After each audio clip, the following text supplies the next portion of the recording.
ఎవడరా అసలు నువ్వు మాట్లాడటానికి? నువ్వేంది, నీ బతికేంది? నిజంగా గొడ్డు జాతిలో పుట్టినాడు కూడా ఈ మాటలు మాట్లాడు. నువ్వు మాట్లాడినటువంటి మాటలు మనిషి జాతిలో పుట్టినాడు ఎవడు మాట్లాడు. నువ్వు గొడ్డు జాతిలో పుట్టావని అనుకోవడానికి వాళ్ళు కూడా మాట్లాడరు.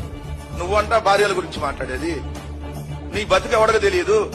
నువ్వు ఎక్కడి నుంచి వచ్చావు? ఈ రోజు సైకిల్ మీద కాపర్లు అమ్ముకునేటటువంటి బతుకు నుంచి ఈ రోజు ఫిలిం నగర్ లో 100 కోట్ల రూపాయలు పెట్టి ఏ ప్రోత్తల పనులు చేస్తే నువ్వు ఈ రోజు ఆ ఆఫీస్ పెట్టావు, కొత్త బిల్డింగ్ కడతా ఉన్నావు.